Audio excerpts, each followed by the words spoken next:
everyone, it's Heather Nichols, and today I have a cute snowman shaker card to share with you that I created with the Frosty Kit. I'll be using the Frosty Background Cling and Clear Combo Stamp Set. I'll be using the Frosty's Head die and the Frosty's Body die. I'll be using the Winter Wishes Sentiment Stamp Set along with the Coordinating Sentiment Strips Duo die collection. I'll be using the scalloped end one of those two dies. I'll be using the Frosty Stencil along with Pixie Spray to hold it in place on my project. For the shaker element on my card, I'll be using the Stitched Frame Stacklets 1 die collection along with window acetate. For the adhesive on my shaker, I'll use the foam sticky strips. I'll be using the Bits and Pieces Snowflakes along with the Shaker Fillers Vanilla Cream embellishments, and then I'll be doing a little embossing. So I have my VersaMark, my powder tool, and my white embossing powder. For ink, I'll be using Sugar Cube and Oreo ink along with an ink blending tool for when I do my stenciling with the Sugar Cube ink. And then I have Pink Champagne, Candy Corn, Cookie Monster, Cherry Pop, and Peapod ink for my stamping. To add a few splatters, I'll be using some Sugar Cube ink refill on an acrylic block as well as a water brush. For adhesives, I'll be using the Scotch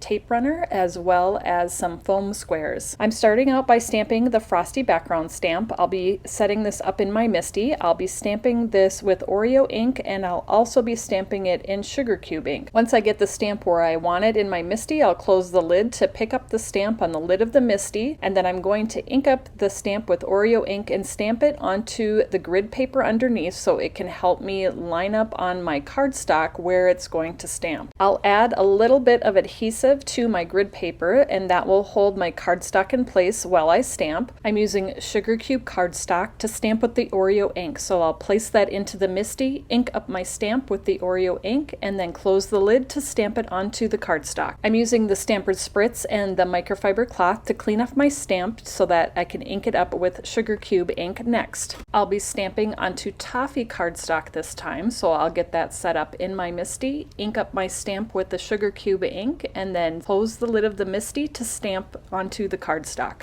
I'll be using the Coordinating Frosty Stencil to add snowflakes between the snowman head images. It's designed to fit perfectly around those images. I'm adding a bit of Pixie Spray to the back of the stencil. Make sure you have your stencil right side up by locating Tailored Expressions at the bottom left corner of your stencil. You can see through the stencil just well enough that it's very easy to line that up around the snowman heads. And then since I'm using Sugar Cube ink, which is a pigment ink, and it's thicker and paintier than regular ink, I'm using an ink blending tool to apply the ink through the stencil. This is just my preferred way to do it. You could definitely use a blender brush, but I find that this works really well. I'm adding a few extra splatters to this background using the Sugar Cube ink refill. I'm adding a drop to an acrylic block, taking my water brush, picking up the ink, and then tapping the brush over my finger to add the splatters to my project. Next, I'm adding the colored details to both of the stamped images using the clear set that's part of the Frosty Background Cling and Clear combo set. I'm doing the noses with Candy Corn ink, and then I'll be doing the cheeks with Pink Champagne, and the hat bands I'm doing in Cookie Monster, Cherry Pop, and Peapod ink. I'm using an acrylic block to stamp with these images from the clear set. You could absolutely set your stuff up in your MISTI as well, but I find that the acrylic block for these little details makes it go a little bit faster. I also need the Frosty's body image, so I'll set that up in my mini MISTI here, and I'm going to stamp that in Oreo ink onto Sugar Cube cardstock. Now it's time to do our die cutting. I'm using the Frosty's head die to die cut out one of the Frosty head images. The die works for any of the images on this background stamp. I'm just cutting out one right now, but I'll probably eventually cut out more for other projects. I also need to cut out Frosty's body, and I'll do that with the Frosty's body die. I'll be die cutting the scalloped Sentiment Strip Duo die from Peapod cardstock, and then I'll also be die cutting the stitched frame for the shaker element from Cherry Pop cardstock. I'll be embossing the Be Merry sentiment in white onto that little strip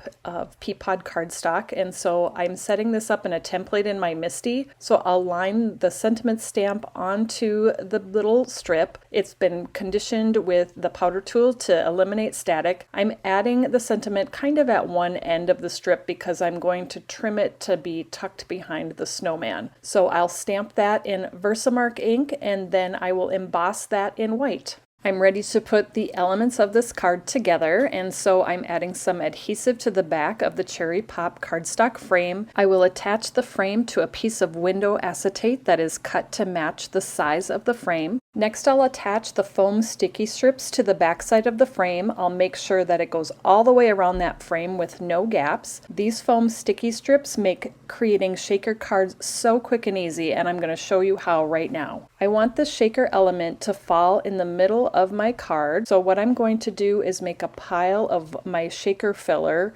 right in that area. I'm using the Bits and Pieces snowflakes as well as the vanilla cream shaker filler, and I'm going to make just a little pile right onto that piece of stamped cardstock. I'll peel the paper backing off of the foam sticky strips on the back of the frame, and then I literally just adhere that little frame right over the top of my pile of shaker filler. I'm adding the snowman body and the snowman head to the front of the shaker, and I'll add that sentiment strip peeking out from behind the body. Once I have the placement figured out, I'll trim off that extra little bit so it just disappears right behind the body part of the snowman. I'll add the head part of the snowman with a foam square just to pop it up just a little bit. And then finally, I'll add everything to a Cherry Pop card base. When I have a thick card front, I will add the adhesive to the card base instead of behind the card front. And I like to line up the top of the card with the top of the card base, so just a little color peeks out at the bottom.